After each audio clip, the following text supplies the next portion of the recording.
I want to tell everyone in Gaza, we see you and we hear you. The world is here for you. Yes, the governments are not listening to us, but we will make them listen. We will make them listen, and we won't stop. We won't stop fighting for you. Today we are joined by a passionate advocate for children and human rights who is closely involved in the Hands Up initiative, Ms. Loretta Harper of Ireland. Together we will reflect on the catastrophe of Gaza families, especially as children, and explore what hope, healing and justice might still look like. Welcome to the program, Loretta. Thank you very much. Shukran, Osama. You're welcome. Loretta, you're living in Ireland and you are following up the news of the occupied Palestinian territories, mainly Gaza, and you see how the Palestinian children, the Palestinian women and families are pulverized there by the Israeli bombs and missiles. Tell me about your feelings as a human, as a woman, as an activist supporting justice and the human rights. Well, as a mother and a grandmother myself, I am totally brokenhearted about the images that I am witnessing every day on our screens. My heart goes out to every mother, every grandmother, every man, woman and child in Gaza. There's absolutely no one on this earth deserves to be treated like that. Everyone deserves to have their human rights upheld. I belong to a group called Mothers Against Genocide, and we would do a lot of work with regards to fundraising and protesting and boycotting. So basically, I'm a mental health nurse, so I can see both the psychological trauma that children and parents are going through on a daily basis, and indeed the trauma that people are going through, as Gabor Mate talks about, the trauma that people are experiencing from watching something that we are not able to stop. Yeah, and Loretta, you're saying that you're a member of Mothers Against Genocide. If you give us more information about this organization and what activities you have these days to help stop Israeli genocide against the mothers and children in Gaza.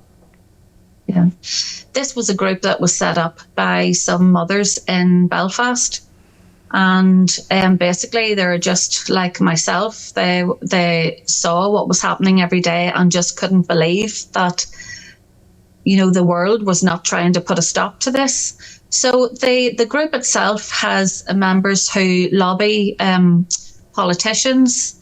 They organise massive protests. There was a delegation of them went to Egypt to try to march to Rafah, and also myself and another one of the Mothers Against Genocide members, Fanula, we went to Brussels to protest outside the EU building. And last weekend we had markets, we had a souk. They take part in dabka dancing, and it's basically about spreading the awareness about what is happening in Palestine, and hoping that we can do something really to encourage people to try to help this to stop.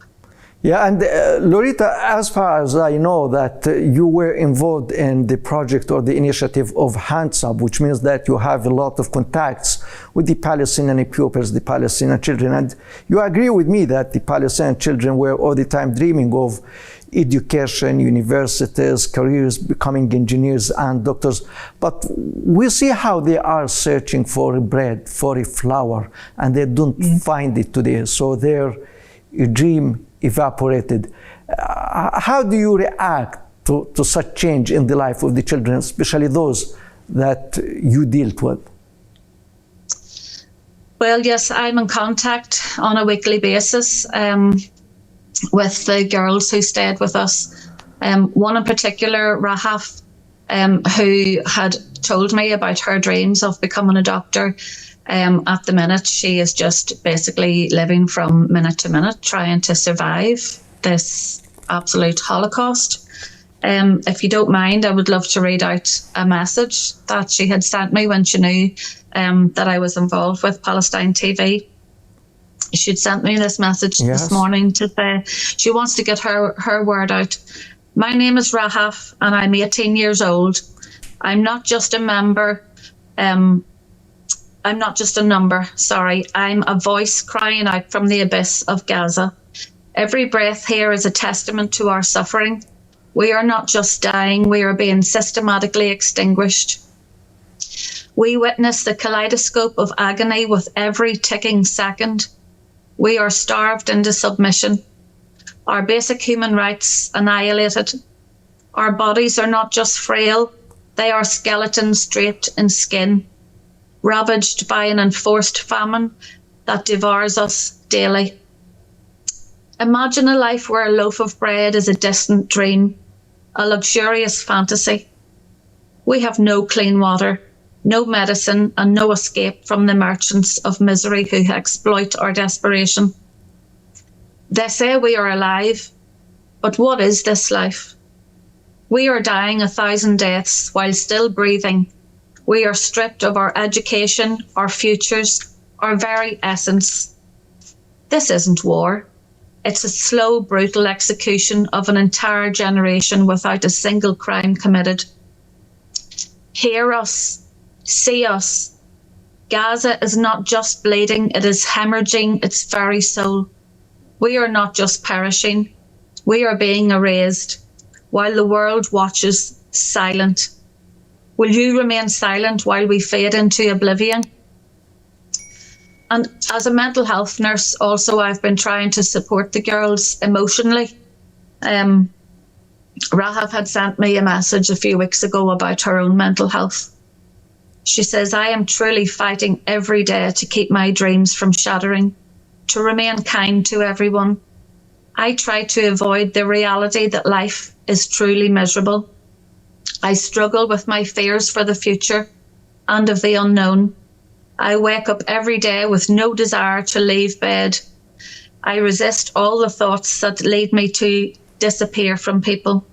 I resist psychological disturbances, memories I haven't forgotten, details still stuck in my mind and still hurt my heart. I am fighting in my family life, my professional life, my dreams, and with myself. I am fighting my desire to leave and walk away from everything. The house just next door to Rahaf's family was bombed very recently. They have been displaced so many times, I have actually lost count. Yes, Loretta, this is the message of Rahaf and of every Palestinian child in the Gaza Strip. But the world has been listening to such messages and watching the horror, the scenes of mass killing, bombing, eliminating everything for about 2 years, and no real action is taken on the ground to stop this genocide. So how do you feel about that when you had these messages from the Palestinian children and the world is acting in another direction, another way? As a human being and as someone who has friends in Gaza, I feel that the world has let them down very badly. I try to do everything I can. We are constantly lobbying politicians. We are protesting outside government buildings. It beggars belief for me that people in power are still behaving the way they're behaving. They're still complicit in this Holocaust. I really don't know what to do. I really don't know what to do. We protest outside arms factories. We've now got the UK government who have proscribed a peaceful movement, who are trying their very best to put a stop on this genocide. Yeah. And imagine, Loretta, that the negotiations that have been going on for a long time, but without success in Doha, and the Israeli killing machine is still going on. But let's hope that a ceasefire deal would see light soon and stop seeing the bodies of the Palestinian children and the Palestinian citizens in Gaza mutilated into bits and pieces. Based on your profession as mental health nurse, how long would it take the children of Gaza to return to their normal life at the emotional, physical, and mental level? I really can't see how anyone can ever get over this trauma. Children will be left with post-traumatic stress disorder for the rest of their lives. I just can't imagine how, yes, they will be able to carry on with their lives. They're going to need an awful lot of emotional support, a lot of financial support. Basic human rights, basic human needs need to be met now. And the world can't wait any longer. This Holocaust must stop now. We must help all the children in Palestine, all the mothers and fathers, grandmothers and grandfathers. An awful lot of input is going to need to be given to people who have lost everything. They've lost everything. The one thing they haven't lost is their faith. Yes. And I respect that.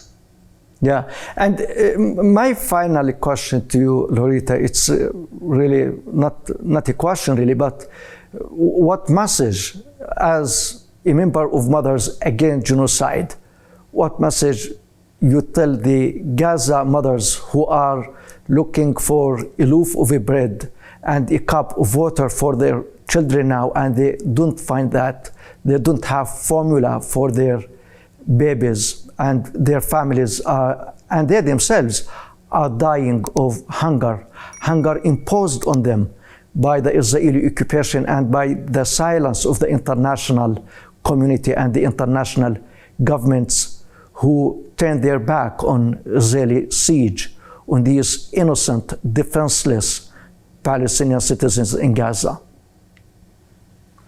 I want to tell everyone in Gaza, we see you and we hear you. The world is here for you. Yes, the governments are not listening to us, but we will make them listen. We will make them listen, and we won't stop.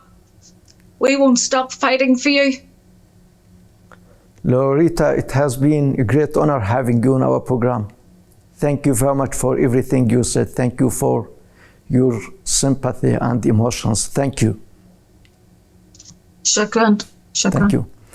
Ladies and gentlemen, thank you very much for watching, and from you, Salman Azal, have a nice time.